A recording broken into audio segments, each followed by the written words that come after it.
illicit substances. We've got telephone calls. We've got social media. And girl, what are you talking about? I didn't even name names. Sheesh.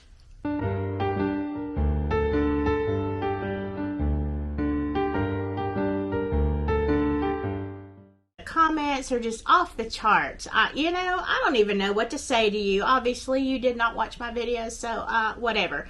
I did not, for the record, name any names in the Idaho for my first video. I don't even know what you're talking about. But hope you're having a great holiday season. This is New Year's Eve. Trying to get this video out here just because it's breaking news. We gotta keep on it. So here are some things that we're gonna talk about, and I'm gonna try to keep this as short as possible.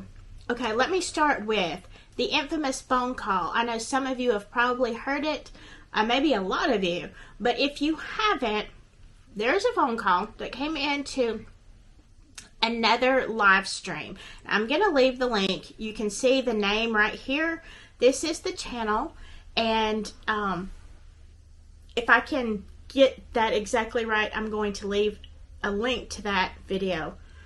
Man, I had not heard it when it was live, but I was listening to it last night when I was at work, and I kept thinking, oh my gosh, if this is not the guy, this, I don't know what to say. It could sincerely be him. It sounds like the mind. This guy trips up so many times. You can tell that he's being evasive about where he's at and all kind of stuff. It's very interesting. Listen, now, last night also I saw Duck Felonies. Let me put her channel up here. She is amazing. She kind of debunked this by making a phone call. Now, the person that answered the phone's name was not Bryan, so I don't know. It kind of debunks that whole thing. However, look at this comment. Alright, I don't know if this is legit. It looks legit, but this girl says that is absolutely him. I don't know. Did he have somebody there? Did he change? Being criminal justice, the thought is you're trying to commit the perfect crime. Maybe you changed your answering machine after that call, realizing that you had really messed up. That is not out of the scope of possibility, I don't think. But can we say this is a fact? No, absolutely not. It is interesting, so I encourage you to go listen to this channel. I do not know this creator, but this phone call is mind-blowing. All right, the next thing. Let's talk about, this is from an article, and I will put the link up here if it will link like it says it's going to. It's kind of a synopsis of a call-in from a Washington State University grad student. Okay, this is really interesting. Okay, in the link it says, these are things that we did not know. It is very common for WSU students to go to Moscow to get away from campus or spend their weekends there. WSU is a larger university, but Moscow is a bigger town than the town WSU is in. So you can imagine, if you're looking for better restaurants, better bars, whatever it is that you're going to be doing, certainly I can see where you would kind of want to get off campus, get away, go see some other people. So apparently this is a thing. Understandable. Grad students from WSU often taught at the University of Idaho, which is kind of scary, right? Now, I am not sure. I can't remember off the top of my head what Ethan's major was, but several of the girls were marketing majors. So, I don't know that they'd have any reason to have been in a class of his. Did he teach? I don't know. He was a grad student. But it is, possible that there were reasons that he was on that campus. And that could have been where, he first saw them. I don't know. These are all things that'll come out eventually. All right. There is a biking trail that connects the two universities. Now, we know that Bryan Kohberger had a lot of interest in physical, activity the past year, a couple of years, whatever. Was he a biker? I don't know. Even, I haven't had time to look up where the biking trail ends at Idaho, but wouldn't it be weird if it was close to the houses? I don't know. Even if it was outside their door, it wouldn't necessarily be provable in court that, unless they have a camera somewhere that caught him. So, but it's an interesting thought. There is the driving time between the two schools is 15 minutes. Yeah, that's very short. That's a very short time. So obviously, we'll get into this later, but obviously he wasn't leaving the area. So, why was he speeding? I think there might have been another reason for that. You're not going that far. Why speed out of town and make yourself obvious? But we'll get there. Okay, here is an article from the New York Post, which is fascinating, okay? All right. This says that Bryan Kohberger was present during a class discussion on quadruple homicide, according to a classmate. Accused killer Bryan Kohberger, who was normally a quiet student, seemed more animated after the November 13th killings of 4 University of Idaho students, except when they were on the topic of conversation in one of his criminal justice classes, noted fellow student B.K. Norton. During the discussion, Kohberger, 28, chillingly remained quiet and deadpan. The noise in the background. It's New Year's Eve. My daughter has friends. It's a yeehaw time over here. Norton said the class discussed just how the murders had taken place and how it was crazy that they had no information and that we hoped we were all safe. I don't believe he had any reaction, Norton said of Kohberger. We had quite a long conversation in class about it, too. I don't believe I remember him commenting about it at all. Norton, who shared 4 classes with the alleged murderer this past semester, was shocked when they learned about Kohberger's arrest. Well, yeah, isn't that truth of all these serial killers? Everybody's like, oh, I was shocked. Yeah, maybe education needs to teach us a little better on profiling people. Little did we know the murderer was among us, Norton said. I'm still in shock. I didn't think Bryan was capable of this. All right, we're going to talk about that too. Kohberger completed his first semester in the criminal justice program earlier this month. He had a keen interest in forensic psychology. Yeah, I bet you did. That would make sense. Norton said they did not believe what Kohberger had decided what his doctorate dissertation would be about. Okay, he was arrested on Friday. Here's one little thing. I started to include it, but it's about his sister. His sister wrote, there was apparently a school shooting nearby, and she wrote a poem about the deaths of these children, and I was gonna read that, but you know what? I really want to leave the family out of this. This is how this whole thing started, with me, saying, hey, let's give Richard Allen's family a break, and then we were off to the races. Y'all seem to love this stuff. So, anyway, his sister, Melissa Kohberger, is a mental health therapist in New Jersey. So I imagine there's a lot of shock. Let me say this. I hope there's a lot of shock. I don't think the family, we don't really think, even if you get that weird uncle or, you just don't think this way. Not when it's your family or your best friend. So, I'm going to leave that out of it. But here, let me show you this, okay? Because now we're getting into the meat of what possibly, this is, in my opinion, possibly could have been a big contributor to this homicide. All right, here's a picture, and I know this is fuzzy. I couldn't find a great one. This is a picture of Bryan Kohberger when he was obviously overweight. Now, if you watched my last video, you heard his friend Nick say that, yeah, he was great.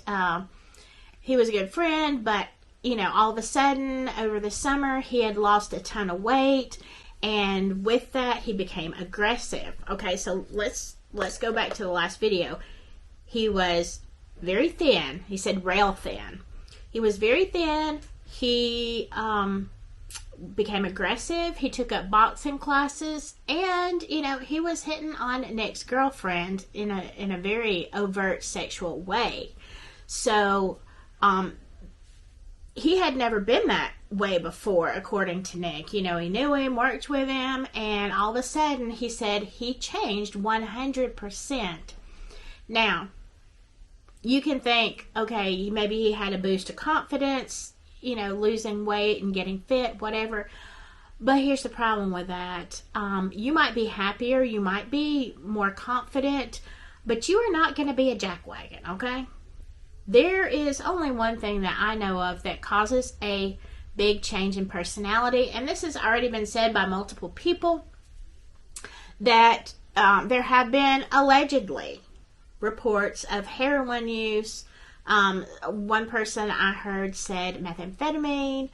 Of course, if you are getting these drugs off the street, then there is a good chance that even heroin is laced with meth and or fentanyl. Now, heroin, fentanyl, probably not going to make you go on a rampage, but methamphetamine will. I have, for years and years and years, I have been, my particular area is really, really bad for methamphetamine. I mean, I'm not even going to go into it, but somebody even did a documentary. We were so bad. So, I'm very, very accustomed to dealing with people on meth, both professionally and personally. Okay, so I've heard a lot of their stories, and that's a tough drug. I'm just going to tell you, that is a tough drug to get over, as is heroin as well. But what methamphetamine does is it makes you feel 10 feet tall and bulletproof, okay? I mean, we use the word tweaking because that, you can just tell they are very aggressive. I don't think I've ever seen anybody on meth who was either currently high or, off of it even just a couple of weeks, not be very aggressive. It changes, okay? It changes your brain. It changes the way you think. And people who could have been the nicest people in the world, all of a sudden, I mean, they do horrific things. I know someone right now who is facing murder charges, and this person is really, I mean, what can I say? I don't want to say he or she. So they are very nice, easy to work with, very likable. But yet, here is the situation that they find themselves in. And let me just put it this way. It was a horrific crime in my area. So, I understand that it changes you. Now, people are going to say, and it's true, when people start abusing drugs, they're trying to kill the pain of life or situations or trauma, whatever, with a drug, whether it's alcohol or, whatever. So, did he have trauma in his past? I don't know. If he did, that'll come out. I'm sure there's going to be a lot of people saying this, that, and the other. So let me share with you with one of my comments were about this. Lois Leonard said, They heard his sister lived next door. He was potentially a drug user. Weight loss may have been the motivating factor because he had been shunned for being on the heavier side. People are so cruel, aren't they? Had he been able to fit in socially, things would have been a whole lot different. I think you have a great point there, because honestly, unfortunately, our society has certain rules about being successful. And if he had been overweight a lot in his life, he probably, wasn't homecoming king. So it is cruel, and it's ridiculous. I honestly think that there should be legislation on all of this photoshopping and stuff that they do for ads. I mean, we don't even want to get into that, but that could be the source of his trauma. But then you add into there, okay, now you think about it. He's graduated from one college. He's got a degree in criminal justice. So and he's going for his doctorate. So he's obviously going to go somewhere in life. He has a lot to offer, hypothetically. But he is stuck in this body that is just not getting the girls, okay? So he decides, let's just say he just decided to lose weight, as a lot of people have done and become addicts. I mean, unfortunately, that is a huge reason that people get addicted. So, saying that maybe he started out that way, he became vegan, he became very OCD about it, he became aggressive. All of these things to me does not necessarily speak certain drugs, but rather other ones. Like I said, the stimulants, that could have been the road. I mean, now couple that with the fact that now he's had this whole new change, and all of a sudden he's got all this knowledge. It can make you very narcissistic, drug use. And now he thinks, I could commit the perfect crime and get away with it. Maybe even do a dissertation on it. So therefore have a study open. And, you can say, this is hypothetical, okay? But you could say, I gathered all of this from, undisclosed people that do not want to be named. They did my survey. They're criminals. This is the way they thought. This is the way they felt. When it could legitimately have been him. He might have been, planning to do a dissertation on himself. This is, the way criminals act. I don't know. When you are under the influence of substances, like, your thinking is, sideways. So, is it possible? That is completely hypothetical, but it would not surprise me. Now, I wanted to comment on a couple of things, and I'm going to cut this video off. My OB said just a few minutes ago, the Daily Mail's U.S. news page says he was I don't know if I can say this, you can read this, he was a pest to workers at a bar near his Pennsylvania homes. That would definitely be, obviously he was pestering Nick's girlfriend, so would that be unusual? No. It makes me wonder, was he at the bar the night that Kaylee and Maddie were there? I mean, I still don't think it was personal, like he just, they had done something to him or whatever. I just think they were the type, and for whatever reason, he decided this was the right place to do the perfect crime. And let me just say this. I feel like that when he was in class after that, and they said he was deadpan, I think listening to all this news, staying around there, listening to the talk, that had to give him that thrill of excitement. The secret, the feeling of power, knowing he had done this, and, he was smarter than everybody. The police didn't have anything. Again, supposition, but that's usually the way that a serial killer thinks. So, whether this was his first crime or, there's something in the past that's going to come up, I don't know. But it would fit the pattern. Let me respond to Terra Tiger. Okay, so Terra Tiger says, after about 3 weeks of following the case, many, I was one, had started to think that someone close to LE or with knowledge of how the criminal justice works had a hand in the crime. Yeah, that definitely was a thing. I'll be honest, I don't think I had gotten there with that thought yet, as to what, maybe I didn't just do enough thought about the profession.